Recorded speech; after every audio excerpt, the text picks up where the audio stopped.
गुरु प्यारी साध संगत जी, आज की ये साखी श्री गुरु नानक देव जी ने जब अपने शरीर को छोड़ा उस समय क्या क्या हुआ, आइए इस साखी में सुनते हैं।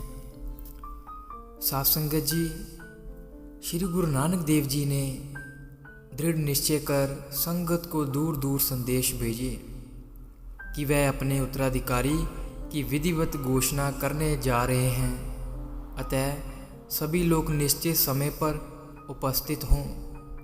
निश्चित समय पर सभी तरफ से संगत इकट्ठी होने पर गुरुजी ने भाई लहणा जी को अपने निजी आसन यानी गुरु आसन पर बिठाकर 5 बार परिक्रमा की और 5 पैसे नारियल भेंट किया और बाबा बुड्ढा जी ने उनके माथे पर केसर का तिलक लगाया।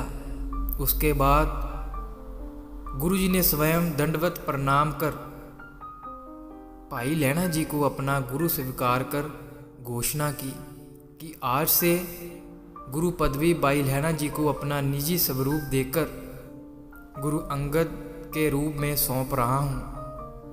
अतः आप सभी संगत भी शीश झुकाकर निम्रतापूर्वक प्रणाम करें अथवा मस्तक झुकाकर अभिनंदन करें।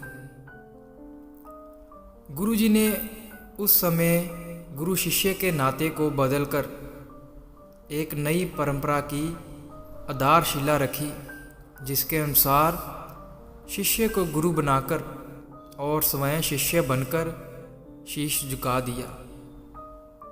परिवार के सदस्य तथा संगत ये सब देखकर बहुत चकित हुई, किंतु गुरुजी ने तो दीपक से दीपक जलाकर उसे प्रकाशमान कर दिया था तथा साथ में अपनी समस्त पूंजी वाणी की पोथी यानी शब्द गुरु, जिसकी उन्होंने अपने प्रचार दौरों के समय घटनाक्रम के अनुसार रचना की थी, उसे अपने परम भक्त शिष्य को सौंप दी, जो गुरु ज्योति प्राप्त कर चुके थे। गुरुजी ने आदेश दिया, आज से मेरे स्थान पर गुरु अंगद देव जी गुरु कहलाए जाएंगे। श्री गुरु अंगद देव जी को गुरु गद्दी पर बिठाने का शुभ कार्य दिनांक 7 सितंबर 1539 को संपूर्ण हुआ, किंतु अंगद देव जी ये सब सहन नहीं कर पाए कि गुरुजी ने उनके कदमों पर शीश झुकाया। उन्होंने सहज में ही अपने पैरों को श्राप दे दिया और कहा, इन पैरों पर कुष्ठ हो जाए। किंतु गुरुजी ने उन्हें शांत किया और कहा, प्रभु की यही इच्छा है, अतः ऐसा होना ही था, क्योंकि आपकी सेवा भक्ति रंग लाई है। परंतु अंगद देव जी का ये वचन पूरा हुआ। उनके अपने पांव पर कुष्ठ रोग हो गया। ये देखकर गुरु नानक देव जी ने अपने हाथों से उनके चरण धो डाले और कहा, इस कुष्ठ का रोग चिन्ह मात्र तो रहेगा ही, क्योंकि भगत का वचन अटल होता है। इस प्रकार गुरु अंगद देव जी के चरणों की एक उंगली पर जीवन भर कुष्ठ बना रहा। गुरुजी ने अपने दोनों साहबजादों ने उनके आदेश अनुसार अंगद देव जी को गुरु मानकर शीश झुकाना स्वीकार ना किया, जिस कारण गुरुजी उनसे रुष्ट हो गए। गुरुजी ने महसूस किया कि अंगद देव जी के वहाँ रहने पर दोनों भाई उनसे ईर्ष्या करेंगे, अतः उन्होंने अंगद देव जी को बुलाकर उनको वापस खडूर नगर जाने का आदेश दिया और कहा, वहीं रहकर गुरु पदवी धारण कर गुरुमत का प्रचार आरंभ करो। गुरु अंगद ने आज्ञा का पालन तुरंत करते हुए करतारपुर नगर को छोड़ दिया और खडूर नगर पहुंचकर साधना में लीन हो गए। श्री गुरु नानक देव जी ने श्री गुरु अंगद देव जी को गुरु पदवी सौंपकर उनको विदा किया। उसके उपरांत उन्होंने आसन लगाकर संगत को कृतार्थ करना त्याग दिया। जो भी उनके दर्शनों को आता गुरुजी ने खडूर नगर जाने के लिए प्रोत्साहित करते। इस प्रकार कुछ दिन व्यतीत हो गए।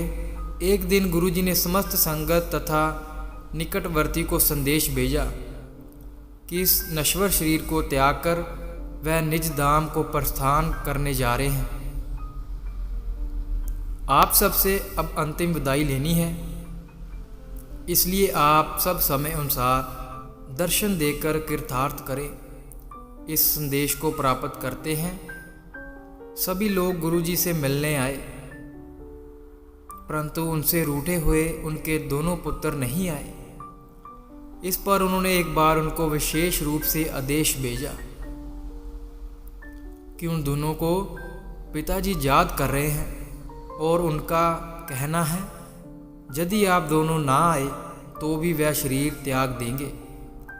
किंतु श्री चंद तथा लक्ष्मीदास ने इस बात को भी पिताजी का विनोद ही समझा, क्योंकि वह जानते थे कि गुरुजी का स्वास्थ्य बिल्कुल ठीक होगा, इसलिए वह नहीं आए।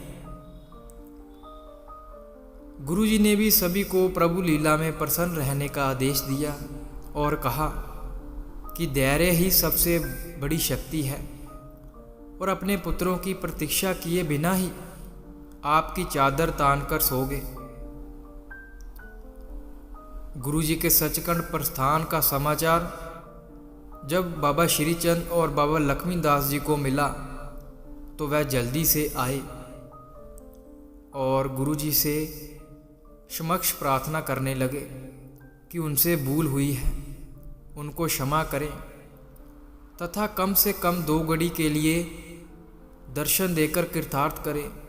साहबजादों की ऐसी प्रार्थना सुनते ही गुरुजी पुनः उठ बैठे और उनसे विचार विमर्श करने लगे। बाबा लक्ष्मीदास जी ने मुख्य बात पूछी। गुरुदेव के रहते सिक्खी सेव की बहुत चलती थी। सिक्खी का कार्यभार तो अब अंगद देव जी को सौंप दिया है, ऐसे में उनका क्या होगा? श्री गुरु नानक देव जी ने उत्तर में कहा, आप किसी बात की चिंता ना करें। यदि आप लोग प्रभु चिंतन में लीन रहोगे तो किसी प्रकार की कोई कमी नहीं रहेगी। इस मुलाकात के पश्चात गुरुजी फिर चादर तान कर सो गए। जब फिर से जांचा गया तो गुरुजी इस बार शरीर का त्याग कर चुके थे। शोक सभा का आयोजन किया गया। नगर के प्रमुख नागरिक उपस्थित हुए। कुछ विवेकशील व्यक्तियों ने गुरुजी की अंतिम इच्छा तथा आदेश जानने चाहे कि उनका पार्थिव शरीर किस विधि अनुसार प्रकृति में विलय किया जाए, क्योंकि गुरुजी पुरोहित वर्ग के कर्म कांड पर विश्वास नहीं रखते थे।